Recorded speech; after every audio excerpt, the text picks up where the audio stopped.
across the seas. But the most frightening thing is Lions, Bengals, and Bears, none of my guys scared. Chase rumbling, any one of them guys there. Wayne young and he hungry, I pray we patient with him. I pray he leave with some money, I pray he leave with his health. Yeah, the physical and mental. Okay, what's going on, ladies and gentlemen? Welcome to another edition of Electrified Vision. I'm your host, Eric Lyons. It is one of my favorite times of year. My favorite time of year is Christmas. Christmas time, that stretch from Thanksgiving to New Year's, favorite time of year. Matter of fact, we can start at Halloween. If you're being honest, here, Christmas time starts at Halloween time. As soon as the clock strikes 12 midnight, November 1st, the Christmas carols are ringing. Okay? I'm just letting you know that now. But it's my second favorite time of year. It's NFL schedule release day. Well, that was yesterday.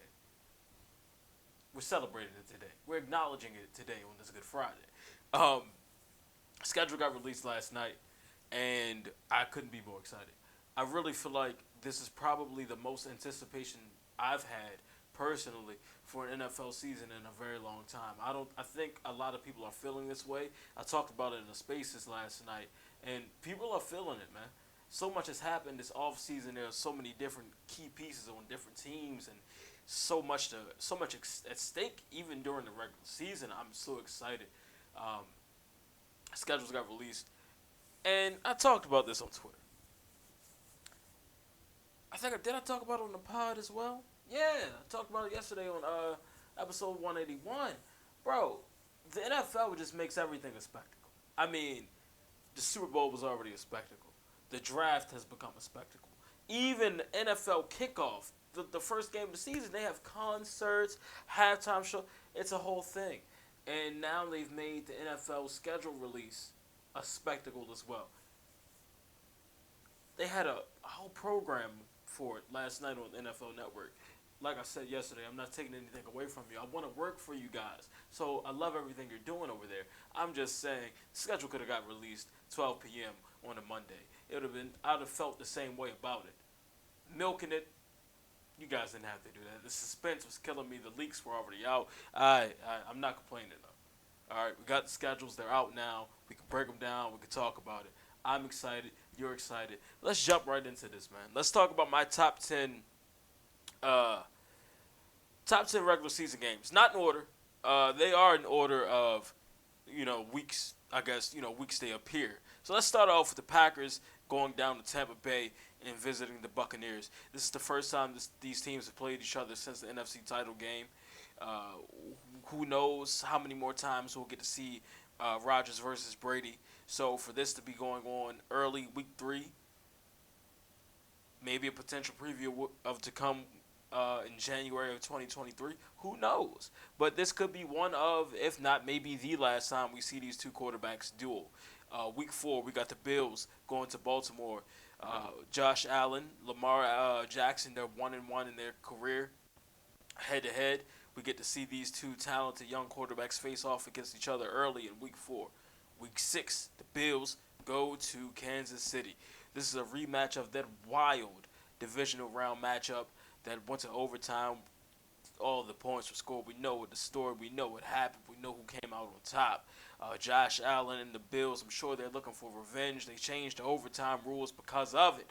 And in Week 6, they get to rematch against Pat Mahomes and the Kansas City Chiefs without Tyreek Hill. Just saying. Week 8, Ravens and Bucks. Lamar Jackson and Tom Brady face off again for the first time since Tom Brady's been a Buccaneer. Week 8 also going on. Josh Allen, Aaron Rodgers in Buffalo. Interconference matchup. I think this is the first time they've seen each other. I could be wrong, but I think this is the first time. Then Week 9, the Rams go down to Tampa Bay, a rematch of the another playoff rematch, NFL divisional round matchup that saw the Bucks almost make a historic comeback on Matthew Stafford and the Rams. Then Week 13, another playoff rematch, AFC Championship rematch between the Chiefs and the Bengals in Cincinnati. Last season, the Bengals swept the Chiefs, beat them in the regular season, and then came back around and beat them, mattered the most for a trip to the Super Bowl. Then we got the Raiders going to LA to see the Rams. Jalen Ramsey just can't escape that boy, Devontae Adams. He can't escape him. He can't escape him. Week 14, late season matchup. I'm excited to see Carr versus Stafford, and always Tay versus Jalen. Then, staying with the LA teams, we got the Los Angeles Chargers going to see the Indianapolis Colts. Week 16. That could be playoff implications, conference implications. Things could be on the line there. Then week 17, we got the battle for LA, Rams versus the Chargers. Always a good matchup to see the teams in LA facing off against each other. Now, you may notice that there were no divisional matchups on this list simply because division matchups are always important. They're always good. This list was basically, I went through all the games, weeks 1 through 18, and saw which non-division games jumped out at me, which interconference games jumped at me, which some conference matchups jumped out at me. I'm very excited for all the games here. There's a couple of teams on this list that are repeat teams, but they're good football teams, and they match up so well against other good football teams. So that's what this list is about. Like I said, I was going to order them and least the favorite to least. I couldn't do it. I'm just so excited about all of them. So I just said, I'll put them in order in weeks they appear. Now we got the holiday games. Now, every year we know the Lions and the Cowboys will find their way on our TV somehow. Whether we want to see them or not, they will be on our TV screens while we're stuffing turkey, stuffing, ham, yams, cake, pies, greens, bread, biscuits, everything, stuffing it, scarfing it down. Somehow, some way, the Dallas Cowboys and the Detroit Lions will make their way into our living rooms and our dining rooms on Turkey Day. Why? I don't know. I don't necessarily agree with it. I think it's old. I think it's outdated. I think it's one of those traditions that we need to get rid of. I also feel the same way about the Macy's Day Parade. I think as a society, we have long passed parades. I don't think we need parades anymore. What is the purpose of the Macy's Day Parades? Do kids even like parades anymore? Yeah, I'm going to look up at this giant Winnie the Pooh float. Oh, wait, is that Demi Lovato singing? No, thank you. No, thank you. Abolish the Macy's Day Thanksgiving Parade. You heard it here first. I mean that. But no, I just wish that they would mix it up a little bit more. I feel like 90s are over. The Lions and Cowboys are not teams we want to see on Turkey Day, with all due respect. With all due respect. And I think that they're trying to make up for that by giving us Christmas games, and now it's a triple header on Christmas, and they're trying to go head up with the NFL. Now, they got lucky last season with so many injuries in the NBA. They wanted to go head up with the NBA. They got lucky with the injuries in the NBA. So the Christmas NBA games weren't anything people really wanted to tune into. So you caught a good break. But let's say the NBA are fully healthy and they have a full healthy slate of games. What are you bringing to the table as the NFL? How can you go head up with the NBA when the NBA, they run Christmas? We know that. They run Christmas. People are always going to pick NBA Christmas over NFL Christmas simply because of what history has shown. The NBA games are always great on Christmas for the most part. It's time for the NFL to try to stake their claim to the what they're putting under the tree. What can the NFL stuff our stockings with this Christmas? We'll see. So let's take a look at the Thanksgiving Day matchups. So we got the Bills versus the Lions. 12:30. That's the first matchup of the day. That's when the food's still cooking, right? The food's still cooking right there. Food ain't ready yet. Understand what I'm saying? We not eating yet. Then at 4:30, we might be saying grace by then. Grace might be getting said. Family might be at the house. Maybe if everybody's on time. But the Giants and Cowboys, Oh yeah, I'm gonna definitely be eating during that game. I could care less, man. I really why is the NFC East being displayed on Thanksgiving Day? That is just going to ruin my goddamn appetite. And then the nightcap, 8:20. We got the Patriots and Vikings. Now I'm not mad at that. Mac Jones and friends, Kirk Cousins, Justin Jefferson, Dalvin Cook. NFC North versus AFC East. I don't think I'm upset with that game. That might be the best game of the night, the best game of the day. But those other two games, you can keep them. Outside of Josh Allen, you can keep them. Unless there's fantasy football implications in any of these games, I could care less. Honestly. Now let's go look at the Christmas Day games. Let's see if that'll give us some more cheer. A little more cheer than the Thanksgiving Day games did. I'm just saying, bro, it's like, I don't understand. Throw the graphic up. Packers versus Dolphins. Christmas in South Beach. All right, I'm not mad at that. I'm not mad at that at all. Green Bay back on Christmas. You already know how I feel about that. Go Pack, go. Now, this Broncos-Rams game could be a banger. We got Russell Wilson taking on a old NFC West foe out in L.A. I'm sure the celebrities will be out for that one. LeBron might not be there. Lakers might be playing on Christmas, but after the awful season they just had, maybe they'll have the day off. Who knows? But I think that Broncos and Rams game is going to be pretty good. Then the nightcap, we got Tom Brady going to the desert, going up against Kyler Murray. Maybe DeAndre Hopkins will be there if he's, done taking PEDs. Hey, I'm just saying. But the Christmas Day schedule looks pretty good.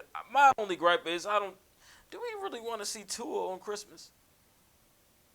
Aaron Rodgers is going to have to go down to Miami and steal Christmas. That's a damn shame. Now, we looked at the we looked at the holiday games. We looked at my top 10 for the season. Now let's take a run through of the primetime games. Let's start off with the Sunday night schedule on NBC. So we got week 1, a rematch. This guy started the week 1 off last year. We got the Bucks, Cowboys. Week 2, Bears, Packers. Week 3, 49ers, Broncos. Week 4, Chiefs, Bucks. Week 5, Bengals, Ravens. Week 6, Cowboys, Eagles. Week 7, Steelers, Dolphins. Week 8, Packers, Bills. Week 9, Titans and the Chiefs. Okay, Week 10, Chargers, 49ers. Week 11, Bengals, Steelers. Week 12, Packers, Eagles. Week 13, Colts, Cowboys. Week 14, AFC West divisional matchup between the Chiefs and the Broncos. Week 15, Patriots, Raiders. Week 16, we have the Buccaneers and the Cardinals. Week 17, we got the battle for LA between the Rams and the Chargers. And then week 18 will be a toss-up. Somebody will probably get flexed to that Sunday night matchup. So it's a pretty good, solid schedule for Sunday night football. I think the Sunday night games are always good. We always got a good Sunday night matchup. We got some AFC North action between the Bengals and Ravens. Love to see that. More AFC North action. We got the Bengals again on primetime with the Steelers that time. The Packers home opener is Sunday night against the Bears. Another tradition that's been going on. Got the Sunday night game with the Packers and the Bills. Chiefs Titans could be good. Okay, now, not trying to show my hand here, but if I were to take Derrick Henry, he'd be playing that Sunday night. That could be big for me. But yeah, man, I'm not too mad at the Sunday night schedule. It's a pretty good schedule, man. I'm excited, man. Now, let's go to the Monday night schedule. Now, the Monday night schedule might give us problems. Maybe. Let's see. I haven't really looked at it yet, but let's take a look. Okay. All right, they starting it off messy. They got Sierra's husband going back home to Seattle. Broncos and the Seahawks. Then we got the Titans and Bills, okay. Oh, this is a doubleheader. Yeah, this is a doubleheader. We got also the Vikings and the Eagles. Then week 3, we got the Cowboys and the New York Giants. So not only do we got to see the Cowboys and Giants on Thanksgiving, but they're going to make us watch them on a Monday night game. Somebody did this, man. This is awful. Awful. Week 4, Rams, 49ers, NFC West matchup. Ooh, another division matchup. The Wild Wild AFC West. Back-to-back weeks. Week 5, Raiders, Chiefs. Week 6, Broncos, Chargers. Week 7, Bears, Patriots. Who asked for that? Who asked for the Broncos and the goddamn... Oh, this is the London game. All right, that's not... Okay, that don't count. All right, we'll let that slide. Okay, Bengals. Damn, the Bengals got a lot of primetime game. Bengals, Browns on Halloween night. Yikes. I'm scared. I told you I don't like Halloween football. Week 7, Ravens, Saints. Week 14. Why is the NFC East getting so much screen time? Washington and Philly, week 14. Week 11, we got the 49ers and the Cardinals. That's the Mexico game. Then we got the Steelers and Colts, Saints and Bucks, Patriots, Cardinals. Then we got the Los Angeles Rams traveling to Green Bay on a Monday night, December 19th, week 15. That's going to be a good one. Then we got the Chargers and Colts. That should be pretty good. Then we got the scheduled week 17 wrap up with the Buffalo Bills and the Bengals. And then we have a January 7th, week 18 doubleheader, which is to be decided. Then we wrap up the Thursday night with the Thursday night schedule for our primetime slate. Thursday night games will now be only on Amazon Prime and NFL Network, I believe. It starts off with the Chiefs and Chargers, okay. Steelers, Browns, okay. Colts, Broncos, all right. Oh, wait, I'm reading it wrong. I'm slow. Don't mind me. All right, Dolphins, Bengals, Washington. Oh, my goodness. They cannot get the Thursday night games right. They can't. They never can. All right, I'll take it back. Raiders, Rams. That's beautiful right there. That's beautiful. Titans, Packers. I like that. Buffalo, New England. I like that. Ravens, Bucks. I like that. All right, it ain't bad. Now, we could have done without the Jets and the Jags. Could have done without the Titans and the Cowboys. Could have done without the 49ers and the Seahawks, honestly, truly. Who the hell asked for the Falcons and the Panthers? I have no clue. No clue. Who asked for Philly and the Titans? Philly and the Texans. Oh, that's disgusting. Who that? But yeah, that's the primetime slate for Sundays, Mondays, and Thursdays. If you did not know, there is football coming. 3 nights a week. 3 nights a week. 3 days a week. I'm so excited. This is the most anticipated season ever, man. I mean, you got guys in the AFC West. The AFC West is going to be a mess. The AFC North is going to be very interesting. The AFC East is going to be very interesting. The Jets could be in play this year to make some noise. The Patriots will be back. The Bills will be back. Who else is in the AFC East? Pats, Bills, Jets. Damn, I'm missing somebody. Who else is in the AFC East? Who was the last team? Oh, this is embarrassing. I'm having like a Freudian slip. AFC East. Who is it? Oh, the Dolphins. Who? Yeah. AFC is still going to be good. We already know the AFC West is wild in itself. The NFC North, we know who run that, with all due respect. The NFC West is wide open. Well, not really. It runs through the Super Bowl champions, the Rams. The NFC South, we already know that's Brady's division. The NFC East is always wide open. I told y'all how I feel about the NFC East. Unless they win double-digit games, they have no business in the playoffs, quite frankly. There's just so much. This offseason has been so... It's been scandalous. It's been shocking. It's been entertaining. It's been a few head scratchers. But there's just so much been going on since the Super Bowl over these last couple months that I really believe that this is going to be a great season. Last season we had fans back, but I feel like this season is probably the first season that's going to feel like pre-pandemic. Guys, Locker room is back to normal. Stadium regulations back to normal. It's going to be a great season, man. I'm very genuinely excited for this. This is going to be good, man. This is going to be good. That's all I got for you guys this week, man. Make sure you listen to episodes 180 and 181 of Electrified. Keep watching all the videos on the channel. Make sure you like, comment, subscribe, all that good stuff. And more importantly, be electrified.